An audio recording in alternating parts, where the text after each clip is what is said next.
Is Karen Baker, and I am presenting to a board of directors at the hospital. I'm presenting the needs for more nursing staff and adequate nursing staff, and also information on the ANA Registered Nurse Safe Staffing Act. So the ANA created the Safe Staffing Act that would require healthcare facilities to have set nurse-to-patient ratios. The ratio would be unique to the unit and the needs of the patient. So when the patient is a new intake, their needs would be assessed and they would be triaged into a level of how critical they were. More critical patients in the ICU or on a cardiac step-down unit would have less patients per nurse because since they are more critical, the nurse will have to spend more time with them in assessing their needs. Patients on a med-surg floor, since they are usually chronic patients, there will be more patients per nurse because their symptoms are usually more predictable. So the ANA supports the Registered Nurse Safe Staffing Act, and this act requires Medicare participating hospitals through a committee comprised of 55% of direct care nurses or their representatives establish and publicly report unit-by-unit staffing plans. The plans must include some of the following. They must establish adjustable minimum numbers of RNs. They include input from direct care RNs because that's who's ultimately working with these patients. The direct care RNs are going to have a better idea of how many nurses per patient that there should be because they're the ones that work with them. Their plans must be based upon patient numbers and the variability of intensity of the care needed. It also ensures that RNs are not forced to work in units where they are not trained or experienced. When you're short-staffed on a unit, you oftentimes have to pull from other units, and that means that nurses who are not necessarily experienced or trained in that area are working, such as an ER nurse may be pulled to work on an OB floor, but they're not experienced or trained in any OB care, so they're more likely to miss things or make mistakes, which could then cause patient complications. The ANA states that more than 4 billion extra stay days in the hospital could have been avoided if adequate nursing staff was available. This in turn proves that actually having the appropriate number of staff can save money rather than cost money. Anytime a patient has a complication or hospital-acquired infection, it is up to the hospital to pay for the treatment that they need to clear that infection or complication.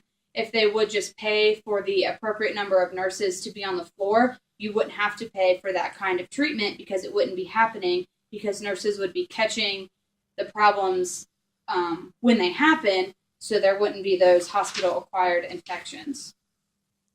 Nurses are having to work mandatory overtime due to the lack of staffing, and this is pushing nurses away from the hospital setting and into places such as doctor's offices where they're not being as overworked. This is causing nurses to quit, obviously, because they're being so overworked. And so when a nurse quits, you have to fill that position with a new nurse. So when you look at hiring a new nurse, you're paying the cost of recruiting and training that new nurse. When you put a nurse through training at your facility, you have to pay for all of the required trainings if the nurse doesn't have it. That includes CPR, ALS, BCLS, and all that kind of stuff. The ANA states that the cost of recruiting and training a new nurse is 1.1 to 1.6 times the amount of the typical RN salary. They did say that the mean RN salary in 2010 was $66,530 per year, so you are paying almost twice that to hire a new nurse every time a nurse quits. So having appropriate nursing staff definitely helps keep the patient safe, and the nurse's ultimate goal anyway is to treat the patient the best that they can. Nurses become nurses to help patients and to keep them safe and give them the appropriate care that they need, so that's what we really need to be focusing on. With logical nurse-to-patient ratios, the nurse is able to spend enough time at the bedside with the patient and assessing the patient to prevent any complications.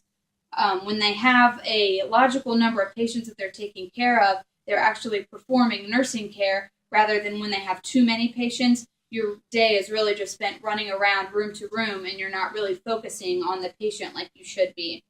This is why having enough nursing staff is important because it allows you to care more for the patient and do your job to the best of your ability. When you are performing your jobs the best that you can, You are more likely to like your job and enjoy your job and not want to leave and go somewhere else, which then you're back to hiring more nurses. You're avoiding that problem there as well. So in conclusion, short staffing is costing facilities more money than just hiring appropriate staff. And that's where facilities are thinking they're saving money by not hiring RNs, but really when you look at the big picture, they're costing themselves more money. It's putting patients at risk and potentially causing patients to lose their lives because of hospital-acquired infections.